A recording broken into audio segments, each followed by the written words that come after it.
Guys, welcome to the channel. Sunny here, and Global App just dropped. It's today, Friday the 19th, and this here is going to be next week's patch notes.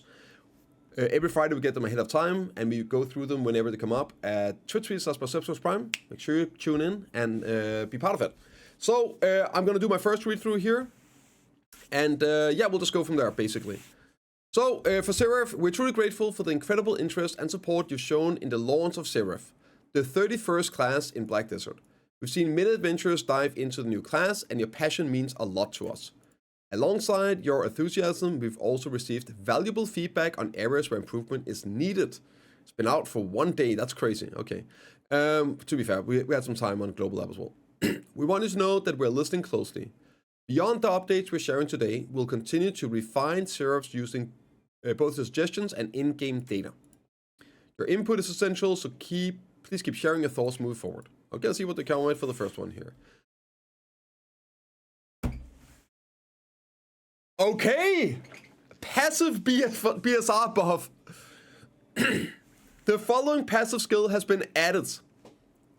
Passive effect. Increase BSR rates recovery 1.5% per 10 seconds. That is freaking huge. That is huge. That is double BSR, right? Let me check. Yeah, that is double BSR. The current passive BSR recovery is 1.5% per 10 seconds. So she's gonna have an innate 2x BSR recovery to have like a way higher uptime. Throw in your Reforge. This is double base. This is huge. Okay. Now it's soft stones. Yeah. Oh, 4.5. Yeah, for 10 seconds with the soft stones. Oh, is it just E buff? No, it's not. No, I don't think this is E buff. No, I think this is a passive, right? Let's see what this is. Sacred Oath. 56. All admire skill after opening. Skill cannot be lowered.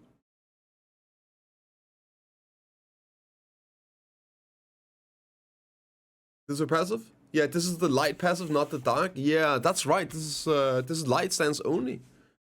Interesting. Interesting. Yeah, this is the light stance passive. That seems stupid because you know it, I know it, everybody knows it. Even if you want the BSR for dark stance, what are you gonna do? You're going skill into this, and then whenever you have 100% BSR, you skill into dark stance, so you pop your E buff. Right? Like, you will just play around this.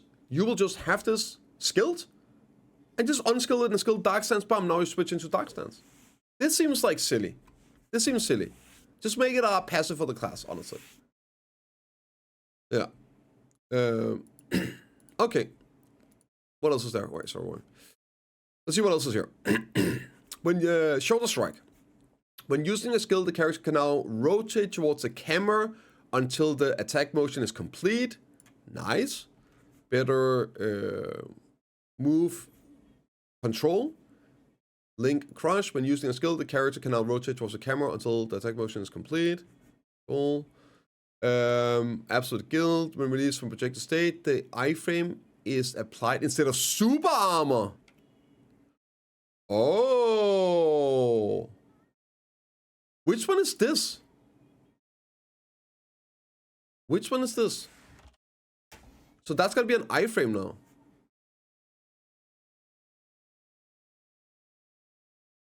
When your form ends, it's iframe instead of super armor. Oh, okay. Yeah, so she gets like kind of locked into yeah, that's the purgatory. Yeah, that's the purgatory. Okay.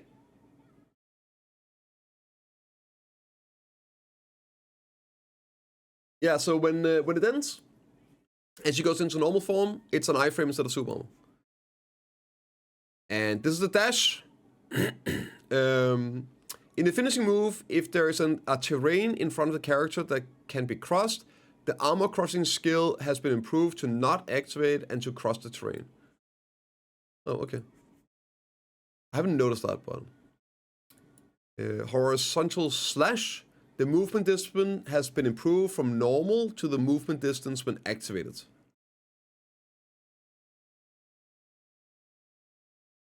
What? Is that Sakura? Oh, that's the Sakura one, right?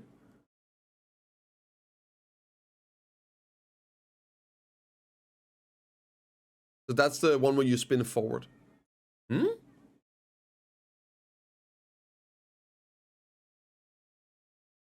Okay. Oh, I guess like you move further whenever you are in light stance. I guess that's what it is. So, yeah, it moves a bit further compared to being unawakened. If activated immediately after another skill, the movement discipline has been modified to be the same as when activated in place. Sentence of Wrath, which one is that? How long is that? That's Shift R and B. Shift R and B. Okay. Okay, this is good. For doing damage. The Shift R and B can fly like really far. So if you're trying to use it in a combo for damage, then a lot of times you'll just like overfly because it will go too far. So I think what they're doing is like whenever you're trying to use it for comboing, then yeah, it would basically do it as if you're just tapping it once for the short. Yeah, in light mode, yeah.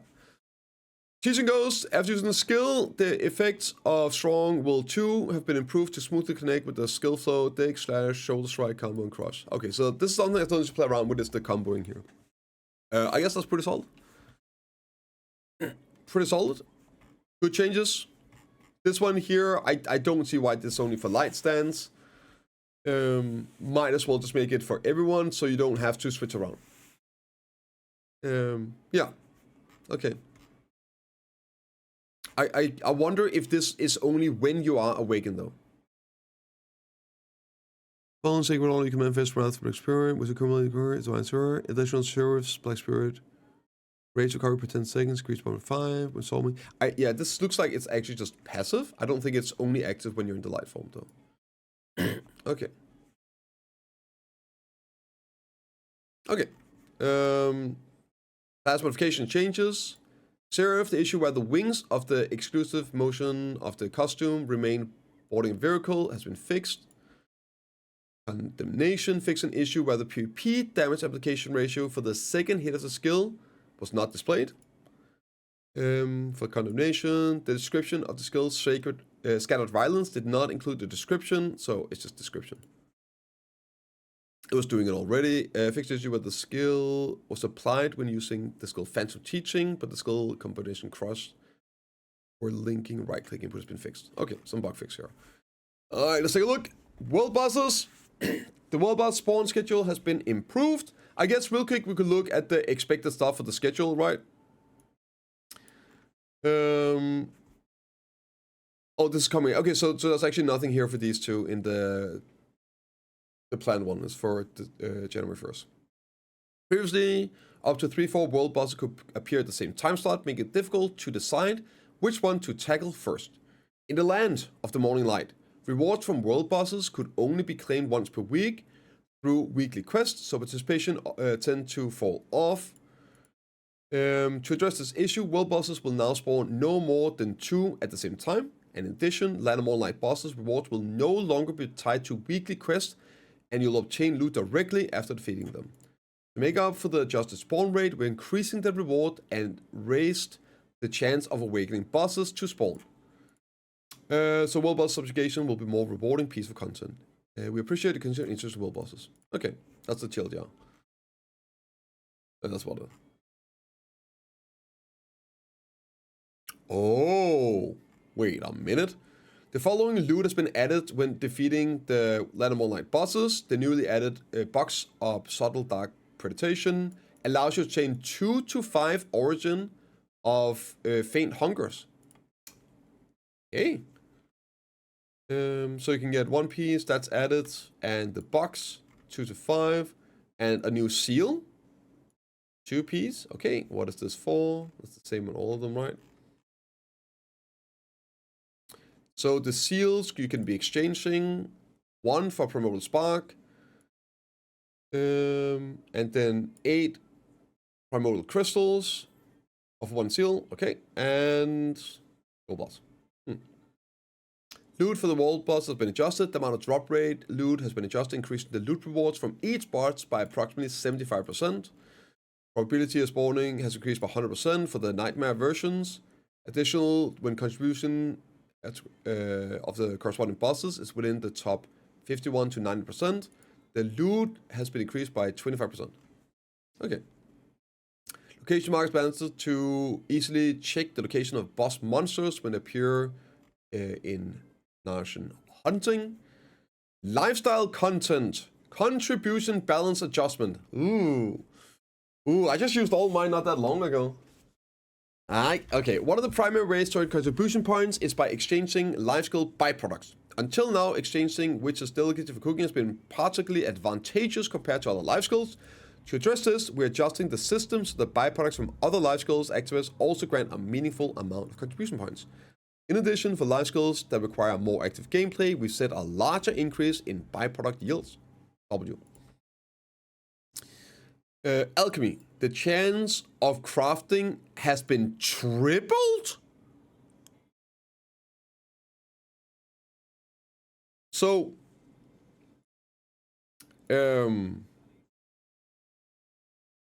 just to put that in perspective, I got my my yearly stats. I think you guys did as well. Check your email if you haven't. So I got my yearly stats, and this year I made 300,000 alchemy byproducts. 3x. God damn. God damn. Could have been 900,000. I know. What? Holy. Cultivation. And like alchemy is really good for them. Hey, we're a gamer, man. DGen gamers in chat. Flex next year with 1 million byproducts. Yeah, we gotta step it up, baby. We gotta step it up. I like how that prepared. It was pre-recorded. No, I like posted on Discord. It's yeah. Okay. So on the crops, based on crops occupying 1 square, the number of picked leaves obtained when breeding has increased from 4 to 10 to 20 to 50. Oh, that's for 5. Oh, wait. What is it right now? I don't know what it is right now. That seems probably good. That's probably pretty good. Hunting, the number of wild stars chained has been adjusted. Doesn't say the number. Gathering, fairy breath, tripled. And obtained doing mining 3.5 times. Logging, tripled. Tanning, 3.5. And blood, 3.5. That's crazy. No way! The number of bottles have been quadrupled. 4x? Yeah, so if you guys don't know, you can convert these into shops. Yeah. This is how I get all mine, by the way. I sold like 30,000 shops that I've gotten from gathering. That could be like 100,000 I've sold. Wow! This is a lot. Like, this is crazy amounts. And also, fishing is really good because it gives you double EXP compared to the other stuff. I believe it is. Like, these are already very good value. 4 times. Man, this is going to turbocharge people up to 500 CP. Yo, that's sick. What is that gonna do? It means you get so much more contribution points. Crazy amount of contribution points you can acquire with this. Okay. New wild horse breeding. One of the most exciting parts of training is that the moments of preparation where you check a tamed wild horse at the stables, hoping you found a rare gem, and a little thrill when you actually do. To let you enjoy these moments more often, we've added new breeds of wild horses that weren't available before and improve the system you'll encounter more frequently. Yeah, no changes to the cooking because they're using that as the baseline, Lazy Swordsman. Yeah. Now, I do want to say, I think it's crazy. I don't for one second believe that alchemy was a third of cooking for these. Not after it was buffed last time. That seems crazy to me. Absolutely crazy to me. That they're 3xing alchemy. And listen, I'll take it. I'll take it. I'm pushing 600 contribution points, man. Okay, the mountain fields back desert have favorable new breeds of adding. We just read that. So here we go. High market value male horse 6 to 7. So 10 times the sale or imperial deliver price, 2.5 times slower grow. And then you have another type of horse, 7.5 times imperial sale value. So wait, what here? 10 times. Wait, is this 10 billion? Wait, how much does an Imperial T8 sell for? Like a good one. Isn't it a bill? Is it 500 mil? Is it 500 mil to the Imperial? It says like 1.2 billion on the market, so it's like half. So like 600 million for a good horse to Imperial. So this is like potentially a 5 billion silver. Oh, it's only 200 I think it's more into like a good T8. It sells for more, right? Isn't it around 500 plus for an Imperial? What's that? Yeah. Oh, wait, maybe I'm thinking doing the events. Good master is like 800 mil, regulars to those are not T8s. They can go up to T8. Angel. There is T6, T7, T8 versions. And then I wonder if this stack with the 2x event. We have these like Imperial horse events, right? Isn't it 2x the silver you get from Imperial or some shit like that? Or am I mixing it? No, it's right. I don't think it gives you more silver, does it? Yeah, it does. Huh. It's not price. Right. That's the flowers, right? The flowers. So I guess it's potentially a 5 billion silver horse, right? 5 to 8 billion silver horse, depending on stuff, right? Maybe let's say 5 billion horse on a T8. That's crazy though. And there's also 7.5%, 7.5 times increased price. 10 times the sale or imperial price delivery. Number of mates. Oh, that's the female ones. Ooh, and it has 3 matings. 7.5 as well. Then you have a 5 times imperial. Female male horse specializing in the growth of fine horses. So T8 instant acceleration. Possess lateral movement technology, instant acceleration, double the growth rate, and sidestep, double the growth rate. Whoa, okay. So these here are for trying to roll Corsairs. They start with some of the rarest skills, right? The rare skills. They just have those innately. And double growth rate as well. Also, keep in mind, if you were to roll to make it a Corsair, they talked about you basically storing up EXP. Storing up... Oh yeah, it's probably S as well, right? It has like yawn and speed, so it could be the S version as well. Kind of crazy. Yeah, it's probably S sideways, yeah. So yeah, keep in mind, I don't know if it's in today, but we'll get a patch where basically you don't have to reroll skills as you level. You can basically like claim the EXP once it leveled up, and you can claim the EXP and you can reroll skills and then claim the next level. So you can just let them train overnight, and then you can reroll skills if you want to make it a Corsair the next morning. Super nice. But that's not in today, I guess. That's not in today. So yeah, wait and see with that. The Snowfall Crash. Shout out to Etsu. Last winter's beloved event is making its return. This time we made the popular snowboarding minigame even more fun and engaging. Thanks for the feedback. I can't wait to do giveaways with this. It's gonna be so much fun. Instead of playing like marbles, we'll do in-game snowboarding. We'll be sharing more details about the Crash event next week maintenance notice, so stay tuned and don't miss out. Snowboarding action has been improved. You're starting blah blah blah blah blah. Snowfield changes the board riding social. Change makes max speed when using acceleration. Added instant acceleration pressing F key. Okay. So yeah, that's about it. It's there, and they're gonna add the event next week, it seems. Yeah, so the event we'll probably see with the maintenance patch as well. So we'll cover that on Wednesday when KR gets it. We'll cover it then, so you guys are in the know before we get it on Thursday. But yeah, this here is just like the actual game mode being added. Solare Hall of Fame. Yeah, so the statues are coming in. That's it. Knowledge and quest, deeply inspired Valkyrie, persistent, creating a story, expanding world view. We were unable to smoothly resolve the conflicts with previous stories, which caused some confusion to adventurers. We sincerely apologize and thank you for interest in story Black Desert. We'll continue to dedicate ourselves to create a sophisticated story that allows adventurers to deeply immerse themselves and fully understand their place within the world.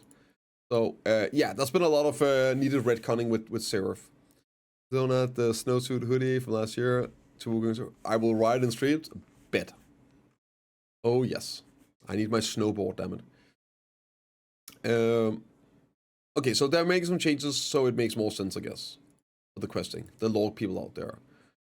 Added ability to obtain the following knowledge from destruction and loot. Amount of combat experience gained when completing the main quest have been increased. Here we go. Okay, 2.25 from Medaya and Illustrious Creature 3 times. I think they're talking about making it so when you finish Medaya, you're going to be level 60. Awesome. The quest conditions have been changed so that you must complete both volumes of action log on top of the new moon during the growth path to achieve them. I don't know. If you completed the Magnus Enlightenment, you can now proceed with the quest Magnus Abyssal Delight without having to acquire the Prize of Help. I think this is the skill, right? I think this is the ability unlock, but I'm not sure. Okay, background in PC, before acquiring knowledge, after acquiring knowledge. Blue, certain terrain, momentum region, Dragon, love it. I love it, I love it. Actually being able to see where knowledge is in the world with these lights. Turn on your effects when you're riding around, you'll see tons of knowledge just laying around. War of Roses. To make the War of Roses fight more intense, we adjusted the balance of several key mechanics. We've also increased participation rewards, so strong performance on battlefield feel more worthwhile. This for knowledge? Yeah, like every time you see these like lights around, it's knowledge. Go and tag with it, you get the knowledge. We're continuing to work on the updates announced at the Caltheon Ball that haven't gone live yet, and we're looking forward to bring them soon. Okay. Didn't read? I mean, you do play BDO, that's expected. We don't do that around here. Reading? Ugh. Okay, so this is the War of the Roses changes. For now, initial appearance time of the Spirit Altar changed to 45 minutes. Monster damage reduction, reduced effects of Spirit. Effect, which can be obtained when getting the altar reduced by 50% compared to before. The health of elephants appearing has been reduced by 20%. The following changes have been made to character resurrection. Cooldown required for quick resurrection changed from 30 to 20 seconds. Good, it's so fucking boring being dead. The amount of health restored during a quick rest has been changed from 20% to 40%. Good. Less spawn camping. Oh, well, less effective spawn camping. The waiting time for normal resurrection has been changed from 45 to 30 seconds. W. The Commander-in-Chief's attacks have been changed to be able to hit enemies exceeding 10. Makes sense. When the Kamasula faction destroyed the Lightless Relic, a powerful damage reduction effect is applied to the civilian with Kaba faction muscles appear. This effect is removed when Urgot dies. When the faction, just like basically the same on reverse. The reward you can earn by participation, let's see. Leading Commander Guild and the Third Court. Okay, so the Leading Guild goes from 3 to 4. Is that Bill? That's Bill, right? No, Mill. Bill? And Bill. That's a Bill. That's a Bill. Okay, so that's from 3 to 4 billion silver. Yeah, that's 4 billion silver. And 30 shots instead of 10. 30 light traces instead of 25. But let's be real, most of us are going to be third core. And the rewards are 100 million more silver. Oh! 10 more cool shots. And from 2 to 10 lightning traces. Okay! Good shit. Good stuff. Huge. This is for victory though. If you're on the winning side, you get 10 lightning traces now instead of only 2. Awesome. Much needed. And if you guys don't know, lightning traces are the ones you need to make Volterran Horse. And for losing, there's the losing side. It's 1 more bill when you lose, I guess. And 10 more shots and 5 more lightning traces. And losing goes from 2 to 7 on the lightning traces. And also, I guess, like 100 more and 4 passionate content change. Yeah, there's some changes to the loot boxes as well. Awesome. Good shit. Oh, wait, this is Liberation. Sorry, that's my bad. That's Liberation. I guess that's when it's a stalemate. Never really happens. And then on Laws, it's still from 2 to 5. Yeah, 2 to 5 traces, 3rd core on losing. Yeah. Great. This is like one of the main reasons in terms of rewards that people do this, I feel. All that stuff is nice and everything, but yeah. It's one of the best ways to get your Volterran Horse. The contents of the Passion loot box have been changed. The Imperial Captain Sword has been removed. The gold bars have been changed from 1 to a maximum of 5. The enhancement grade of Deboraka rings and all Debo accessories have been changed up to try. So you get up to try Debos. And the probability of each loot has been adjusted, but they don't say how, right? The same changes also been made to the Passionate Burning loot box, which could be changed in the UI. Oh, okay, that's additional rewards. Okay, and then there's some fixes and changes. We'll quickly see if there's anything in here. Snowboarding, visible. Black Fence Monster Gaze, awkward. Questing, knowledge, dialogue, NPC, typos, location, costume, natural behavior, shake effect, ranking music, wallpapers, highlights. Right, so yeah, that was it. This year, I guess it's going to be the last patch of the year. So starting next Friday, we should start going into the highlight, right? So this year, nice, some good changes all around, pretty nice, pretty solid stuff. And the big announcement stuff is gonna happen next Friday. So next Friday we're expecting to see the Alchemy Stone and the campsite and also farming and snow visual settings. Who cares? New outfits as well. But yeah, Alchemy Stone, guys, that should be on next week's Global Lab. So if you're like me, patiently waiting for that, make sure to tune in because we know there's going to be time getting on the Alchemy Stones. And I have a ton of resources ready. And like basically I want to know ASAP if the Alchemy Stones are going to be time gated on all enhancement levels, all upgrade levels. I'm going to go crazy leading up to it, right? But if it's only time gated on Splendid and Shining, then I'm going to be chilling. So for me, I really want to know what's going to happen with this. And surely it won't be delayed another time. But yeah, that's it for this week. Let me know what you guys think, and I'll see you all in the next one.